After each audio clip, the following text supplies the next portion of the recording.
فرمایا اعوذ باللہ من الشیطان الرجیم بسم اللہ الرحمن الرحیم وكذلك اعثرنا عليهم ليعلموا ان وعد الله حق وان الساعه لا ريب فيها اذ يتنازعون بين امرهم فقالوا ابنوا عليهم بنيانا وربهم اعلم بهم. سورۃ الکہف کی آیت نمبر 21 ہے. اس میں اللہ سبحانہ و تعالیٰ نے یہ فرمایا کہ جب اصحاب کہف کا واقعہ ذکر ہے. اصحاب کہف چند نوجوان تھے کہ جو اپنے زمانے کے ظالم بادشاہ کے خوف سے غار میں جا کے چھپ گئے. قرآن مجید کی سورۃ الکہف میں تفصیلی واقعہ موجود ہے. یہاں اس آیت سے استدلال کرنا یہ مقصود ہے کہ جب لوگ واپس آئے انہوں نے دیکھا کہ بھائی یہ تو دوبارہ سے سوئے ہوئے ہیں. تو اب انہوں میں سے کچھ لوگوں نے کہا کہ ان کے اوپر ہم ایک عمارت بنا دیتے ہیں. کچھ لوگوں نے کہا کہ ان کے اوپر مسجد بنا دیں. قرآن مجید نے اس کو ذکر کیا اذ یتنازعون بینہم امرہم فقالوا ابنوا علیہم بنیانا. کچھ نے کہا کہ ان کے اوپر ایک عمارت بنا دیں. ربہم اعلم بہم, تاکہ لوگ ان کی طرف جا نہ سکے. ان کی حالت کو اللہ سبحانہ و تعالیٰ زیادہ بہتر جانتا ہے. قال الذین غلبوا علی امرہم لنتخذن علیہم مسجدا.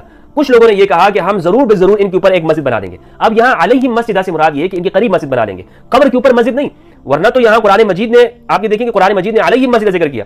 قبر کے اوپر مسجد بنانا, اس سے قرآن ذکر کر رہا ہے اگر یہ کچھ ایسا کام ہوتا قرآن آگے ساتھ میں ضرور کہہ دیتا کہ بھائی یہ شرکیہ کام انہوں نے کیا وغیرہ وغیرہ. لیکن علیہم اس کا ترجمہ جو ہے نا وہ قبر کے اوپر مسجد بنانا نہیں ہے, قبر کے قریب مسجد بنانا ہے. اس کی مثالیں قرآن مجید میں بہت ساری ملتی ہیں. قرآن میں جگہ جگہ پر ارشاد ہے تحت اور اعلیٰ, یعنی تحت نیچے کے معنی میں آتا ہے, یعنی ایک چیز اوپر ہے دوسری چیز نیچے. تو جیسے ہے جنات تجری من تحتها الانہار, جنت میں نہریں ہیں, ایسی جنتیں ہیں کہ جن کے نیچے نہریں بہ رہی ہیں. تو نیچے نہریں بہنے سے مراد یہ ہے کہ اس کے قریب سے نہریں بہ رہی ہیں. اسی طرح بالکل یہ بات ہے علیہم مسجدہ, ان کے اوپر مسجد سے مراد یہ ہے کہ قریب میں مسجدیں بنا دے. تو اس آیت سے یہ معلوم ہوا کہ اگر یہ چیز شرک ہوتی, قرآن نے اس کا ذکر کیا ہے کہ مزارات یعنی وہ جگہ جہاں پر اولیاء کرام آرام فرما رہے ہیں وہاں پر موجود ہیں, ان کے قریب میں مسجدیں بنائی جا سکتی ہیں. یہ غلط. قرآن کہہ رہا ہے کہ لوگوں نے قرآن نے دونوں آراء کو بیان کیا کہ ان کے اوپر عمارت بنا دے یا ان کے قریب میں مسجد بنا دے. یعنی وہاں پہ لوگ جائیں آرام کریں, اور وہاں یعنی آرام سے مراد یہ ہے کہ وہاں پر لوگ بیٹھیں اور ذکر و اذکار کریں اور اللہ کی عبادت کریں اور صاحب قبر کے وسیلے سے دعا مانگیں. ایک عمارت کو وہاں تعمیر کیا جاتا ہے, اس کے علاوہ کوئی مقصد نہیں ہوتا. السلام علیکم ورحمۃ اللہ وبرکاتہ. دوستو جیسے کہ آپ نے سنا مفتی فضل ہمدرد صاحب, ان کی ہمدردی ایک دم جاگ گئی. کچھ دن پہلے انہوں نے ویڈیو میں اپنا انٹرویو بھی کیا تھا علی بھائی کے ساتھ. بہرحال ٹو دا پوائنٹ بات کرتا ہوں. انہوں نے ایک قرآن کے ترجمے کو بدلنے کی کوشش کی ہے. جیسے کہ آپ نے دیکھا جب انہوں نے کہا کہ جب وہ قرآن کی آیت میں آیا ال کا الفاظ آیا تو انہوں نے وہ تحت کا جو ہے اردو کا معنی بیان کرنا شروع کر دیا, اور جب ال کی بات آ رہی سے ہاتھ اوپر لائے, پھر اس کے بعد پھر انہوں نے تحت کی بات کی جی نہریں بہ رہی ہیں نیچے بہ رہی ہیں. تو مطلب انہوں نے تحریف کی ہے, اور میں ان سے کہوں گا کہ توبہ کریں, رجوع کریں. اس ویڈیو میں انہوں نے بہت بڑے بڑے بلنڈر کیے ہیں. انہوں نے حدیث بھی بیان کی ہیں جو علی بھائی آگے بیان کر رہے ہیں, ابھی آپ سنیں گے. وہ حدیثوں کو بیان کر کے انہوں نے کہا کہ وہ حدیثیں بھی ٹھیک ہیں لیکن یہ قرآن میں آ گیا. لیکن قرآن کا آپ غلط مطلب لے رہے ہیں نا. قرآن کی صحیح تفسیر کون بتائے گا ہمیں؟ نبی پاک صلی اللہ علیہ وسلم بتائیں گے یا آپ کے باب بزرگ بتائیں گے یا آپ خود بتائیں گے؟ تو یہی ہوا ہے ہمارے ساتھ. تو آگے چلتے ہیں, ویڈیو دیکھتے ہیں. اذ یتنازعون بینہم, جبکہ وہ جھگڑ رہے تھے بستی والے ان کے معاملے میں, امرہم ان کے معاملے میں, فقالوا ابنوا علیہم بنیانا, تو بعض نے کہا کہ ہم ان کی اس غار کے اوپر ایک عمارت تعمیر کریں گے. جیسے مینار پاکستان ایک 23 مارچ 1939 کی یادگار ہے, تو انہوں نے کہا یہ ہم کو یادگار ادھر تعمیر کریں گے. یعنی وہ اصحاب الکہف کا جب پتہ چل گیا اور ان کو تو سمجھ لیں آپ ایک بزرگوں والا درجہ دے دیا, تو وہ لوگ دوبارہ غار میں گئے. انہوں نے جا کے اللہ سے دعا کی کہ یا اللہ ہمیں اب اس دنیا میں رہنا نہیں. ظاہر ہے انسان اسی وقت دنیا کو انجوائے کرتا ہے جب آپ کے زمانے کے لوگ موجود ہوں. یہ جو بہت بوڑھے ہو چکے ہیں نا, جن کے ساتھ کے سارے لوگ فوت ہو چکے ہیں, اسے اگر آپ پوچھیں ان کو دنیا میں کوئی لذت نہیں محسوس ہوتی, کیونکہ ان کو پتا ہے ہمارا نمبر لگا ہوا ہے. ویسے نمبر تو کسی طرح تھوڑا میرا بھی لگ سکتا ہے, لیکن ان کو تو بالکل یقین ہے. تو یہ ایک نیچرل چیز ہے کہ جب آپ کے ساتھ کے سم ہم عمر لوگ فوت ہو جائیں نا, پھر آپ کو دنیا میں جی نہیں لگتا. ظاہر پورا ایک جنریشن گیپ آ جاتا ہے. تو انہوں نے بھی جا کے پھر دعا کی, اللہ تعالیٰ نے ان کو پھر جو ہے وہ وہیں پر سلا دیا, اور پھر وہیں پر ان کی وہ سمجھ لیں وہ قبر بھی بن گئی. تو اللہ تعالیٰ مانتا ہے کہ وہ جب معاملہ ہو گیا تو لوگ ان پہ جھگڑ پڑے کہ اب کیا کریں. کسی نے کہا جی ان کی جو ہے یادگار کوئی تعمیر کرتے ہیں. اور ربهم اعلم بهم, اللہ تعالیٰ خوب واقف تھا جو وہ کر رہے تھے. قال الذين غلبوا على امرهم, اور جو لوگ غالب آ گئے اس معاملے میں, یعنی جن کی مرضی چلی. آج بھی ویسے انہی لوگوں کی مرضی چل رہی ہے, وہ آپ کو پتہ چل جائے گا.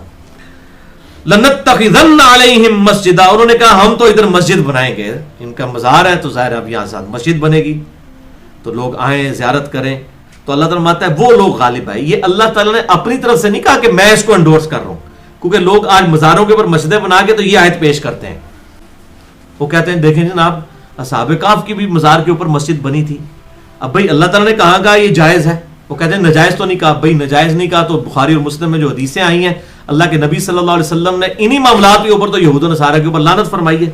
اب وہ میں آپ کو اسی کانٹیکسٹ میں, ویسے تو میں نے پورا لیکچر دیا ہے مسئلہ نمبر 27 کے نام سے, قبروں کے احکام